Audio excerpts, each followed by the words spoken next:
Morning, mate. How you getting on? Not done a morning walk in a few days. Probably a good over a week, actually.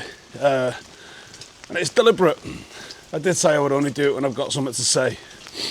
Well, today I got something to say because there was some quotes came out last night which I presume are from the embargoed press conference with Amorim.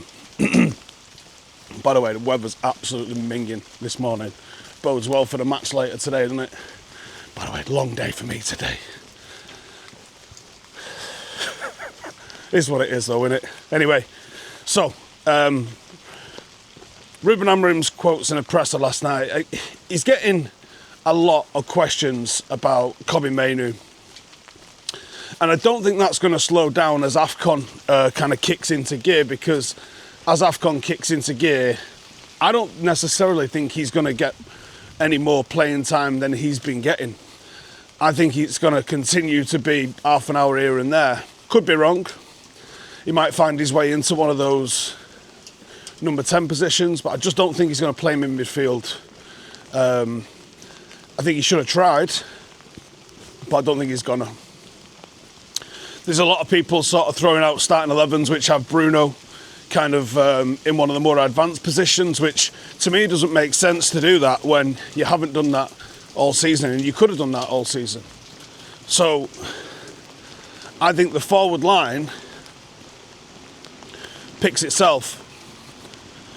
I think you've got a few options in that forward line, and that's who he's going to play. And I think it'll be Sesko or Cunha, and then it'll be Cunha, Xerxes and Mount that rotate through the number 10 positions. I just don't think you're going to see Mainoo in one of them. And I don't think you'll see Mainoo in the 6 and Bruno move forward, because he obviously likes what Bruno gets. Maybe he'll adapt, but I just don't feel like he will. But then the quotes have come out, and I'm not going to pull my phone out, so forgive me. You'll have seen the quotes anyway. Where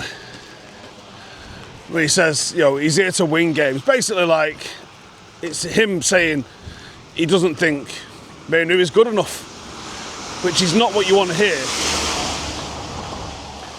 A couple of weeks before the transfer window starts, when there's already been noise about him not being entirely happy with everything going on anyway.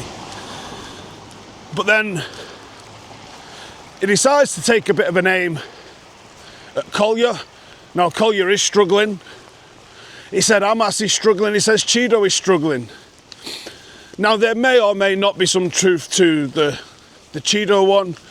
Chido obviously was a bit of a physical specimen.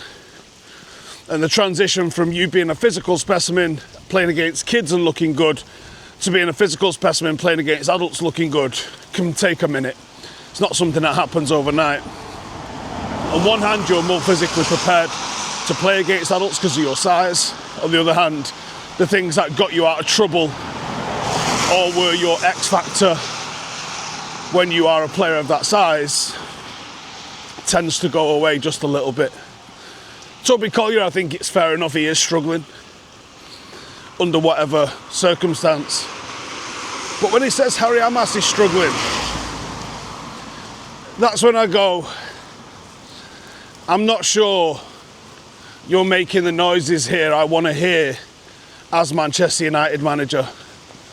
That's not what a Manchester United manager does. That's not what a man whose job of protecting that nearly 90-year tradition of Manchester United Football Club does. Because I can't imagine Sir Alex doing it, I can't imagine Sir Matt doing it, and that's the standard that everybody has to be held to. It's not about looking back, it's about the standards of this football club were set a long time ago. The principles of this football club were set a long time ago. That is who we are. Everybody else has to live up to those. Sir Alex had to live up to Sir Matt, right? Wasn't easy, but that's what he had to do. But certain things like giving the youth an opportunity The idea is you praise the kids in public, you gas them up, you give them confidence, because that's part of management. And if you want to criticise them privately. You know, how many times have you heard the players come out and say, Sir Alex absolutely ripped strips off us, the absolute highest of high standards, played well, first half, and we come in thinking we're fucking great, and he's absolutely hammered us for the tiniest little bits of a mistake. And then he goes out and talks to the public about how proud he is about his players. Because the press conferences aren't for getting a message to your players. That's what the face-to-face conversations are. The press conferences are whatever propaganda you want to put out. You know, they exist for your benefit, yeah? That's it. It's your press conference. So you put out the message you want to do. No one, you owe none of those journalists a thing, including the truth, as Chael Sonnen once famously said. The truth doesn't matter. What you want to put out there is what matters. So when you go out there and you say, Harry Amass is struggling, Harry Amass has played every single minute of him being at Sheffield Wednesday. Harry Amass is putting up numbers that are borderline elite when it comes to tackling and progression. There's a few things that aren't perfect, for sure, but this is an 18-year-old lad that's gone to get physical development in one of the hardest leagues on earth. If any aspect of his game is elite, that's a bonus, because it's about development. So, look, yeah, Chido, what you said about Chigo is technically accurate. What you said about Collyer is technically accurate. I mean, even the stuff you said about Mainu might be technically accurate, even though I don't tend to agree. But the stuff you said again about Amass, it's just fucking wrong. It's not even close to being reality. He is not in any way, shape or form struggling. He's even winning fucking aerials. The guy's about 5'7". He's taller than that, but you know what I mean. Like, I don't understand how a man that's tasked with developing these players come out and say that sort of thing publicly.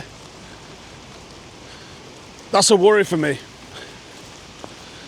You know, I know, a couple of months ago, I said I lost faith. And the metrics do look good at the moment. Things are improving. We are getting better. We still lack any level of consistency that makes me confident we're going to finish inside the top 4 or even top 6.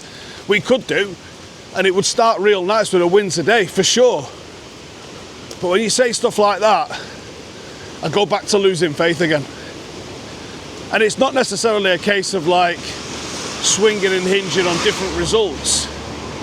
It's the overall picture of you being a Manchester United manager.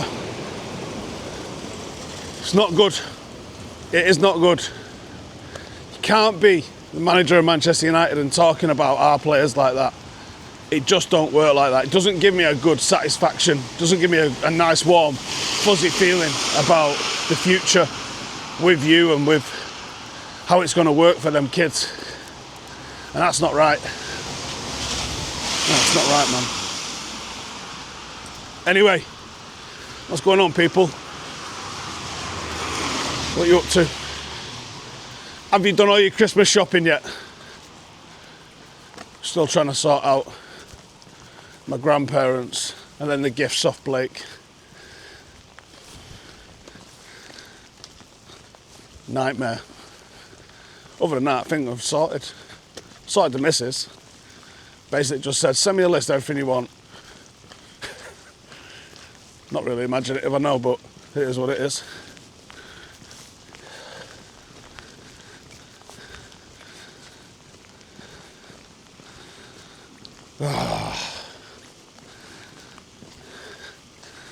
Righty, I'm going to jive, but let me know in the comments. Are you winning? Are you losing? And even if you're having a bad day, I know some people share some quite intimate stuff here. Just got dumped, just lost your job. It happens. It happens at this time of year as much as it happens when it's sunny and it's shit. And I'm sure it feels like shit. But you know what, mate? One day at a time. That's all we got to do. One day at a time. Get up, make your bed, do your teeth, get some movement in you. I'd say get some light early in your eyes, but what fucking light? In about 3 hours it'll be light. Get some light in your eyes then. I think, I was told, it's either Norway or Finland. Could be Iceland. It's one of the Scandinavian countries at least anyway. That because they have so little sunlight, that they have almost like this tradition, might even be mandatory, that when they're at work, because they're already at work before the sun's up, they have this mandatory tradition to go and get some sunlight in their eyes, little 10-15 minute break to go and basically get the sun in their eyes when the sun rises. Pretty cool, isn't it? It might be time for some pants, because the short shorts are cold this morning and wet. Anyway, I'm out of here. Take it easy.